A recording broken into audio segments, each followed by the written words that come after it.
அனைத்து ஆன்மீக நண்பர்கள் அனைவருக்கும் வணக்கம். இன்னைக்கு நம்ம இந்த வீடியோ தொகுப்புல திருச்செந்தூர் முருகனை நினைத்து உங்க வீட்டில் கஷ்டங்கள் தீர, துன்பங்கள் விலக இதை மட்டும் படிங்க போதுங்க.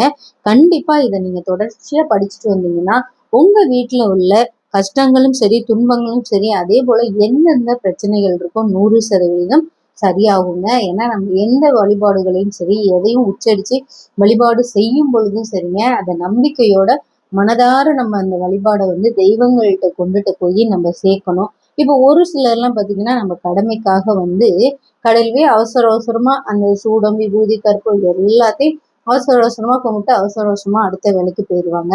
ஆனா சாமி கிட்ட பொறுத்த வரைக்கும் பார்த்தீங்கன்னா உங்க வீட்டு பூஜை அறையா இருந்தாலும் சரிங்க, இப்போ நீங்க கோயிலுக்கு போய் தெய்வங்கள் சன்னதிக்கு முன்னாடி அமரும் போதும் சரிங்க, மனம் விட்டு தெய்வங்கள்கிட்ட நீங்க பேசணும். இப்போ ஒரு சிலர்லாம் பார்த்தீங்கன்னா இப்படி கையேந்தி வேண்டுறத நம்ம பல கோயில் போனா பல பக்தர்கள் வேண்டுறத பார்க்க முடியும். ஒரு சிலர் பார்த்தீங்கன்னா இப்படியே நிற்பாங்க, கை கூப்பி நின்றுட்டு கணக்குல போட்டுட்டு அப்படியே கிளம்பிடுவாங்க.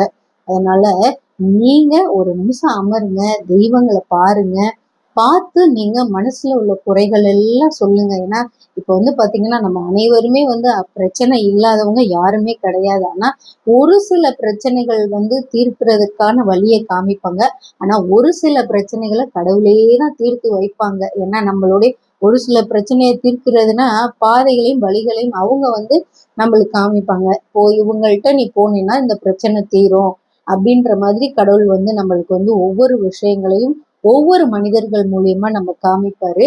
அதை பார்த்துதாங்க நம்ம புரிஞ்சுக்கிட்டு நம்மளுடைய விஷயங்களையும் பிரச்சனைகளையும் சரி பண்ணிக்கணும். ஆனா இப்ப நம்ம வீட்டுல தீராத கஷ்டம், தீராத துன்பங்கள் வீட்டுல, ஏன்னா நம்ம வாழ்ற வீட்டுல இருக்கும் பொழுது அப்ப நம்ம என்ன பண்ணணும்னு பாத்தீங்கன்னா தெய்வங்களை சத்தமா மந்திரங்கள் வழிபாடுகள் சொல்லி உச்சரிச்சு வழிபாடு செய்தோம்னா நம்ம வீட்டுல உள்ள அனைத்து தரித்திரியங்களும் முதல்ல விலகுங்க. அதனால உங்க வீட்டுல நீங்க அமர்ந்து தினமும் உங்களுக்கு டைம் கிடைக்கும் போதெல்லாம் நீங்க உங்க வீட்டு பூஜை அறையில தினமும் ஒரு முறையாவது கந்த சஷ்டி படிங்க. அதே போல பாத்தீங்கன்னா வேல்மாறல் அது நீங்க படிக்கலாங்க. இல்லைன்னா கேளுங்க, அதை யூடியூப்ல எல்லாம் வருது அந்த பாட்டை, அதை கேளுங்க. இல்லைன்னா தினமும் கந்த சஷ்டி பாட்டை நீங்க படிங்க.